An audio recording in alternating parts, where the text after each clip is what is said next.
డాగ్స్‌ని లేదా మీ పెట్స్‌ని యూట్యూబ్‌లో అమ్మాలంటే మా ఛానల్ వాట్సాప్ నంబర్‌కి వీడియో పంపించండి. అలాగే ఛానల్‌ని ఇంతవరకు సబ్స్క్రైబ్ చేయకపోతే సబ్స్క్రైబ్ చేయండి. Hi friends, welcome to our channel. ఈరోజు మీకోసం టాప్ క్వాలిటీ షిట్జు పప్పీస్ అనేవి అమ్మకానికైతే తీసుకురావటం జరిగింది. మేల్ అండ్ ఫిమేల్ ఆల్బన్ అవి.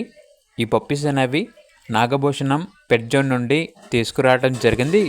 వీళ్ళ దగ్గర వచ్చేసి సంవత్సరంలో 365 రోజులు అన్ని రకాల పప్పీస్ అనేవి అమ్మకానికైతే ఉంటాయి. అన్ని రకాల డాగ్స్కి స్టడ్ సర్వీస్ ఆల్బన్ ఉంటుంది. అంతేకాకుండా పప్పీస్ అనేవి అమ్మబడును మరియు కొనబడును. మీ దగ్గర పప్పీస్ ఏమైనా ఉంటే లాట్గా తీసుకుంటారు. ఇక పప్పీస్ ఉన్న లొకేషన్ వచ్చేసి Eluru near Vijayawada, Andhra Pradesh. Transportation provide చేస్తారు. ఇక పప్పీస్ యొక్క ప్రైస్ వచ్చేసి మేల్ పప్పీస్ యొక్క ప్రైజ్ అనేది 11K అనగా 11,000. ఫీమేల్ పప్పీస్ యొక్క ప్రైజ్ వచ్చేసి 10K అనగా 10,000. ఇక పప్పీస్ కావాలన్న వారు ఈ వీడియో కింద టైటిల్లో ఓనర్ నెంబర్ అనేది డిస్ప్లే చేయడం జరిగింది. ఓనర్కి కాల్ చేయండి. అలాగే ఛానల్ని ఇంతవరకు సబ్స్క్రైబ్ చేయకపోతే సబ్స్క్రైబ్ చేయండి. Thank you. By by.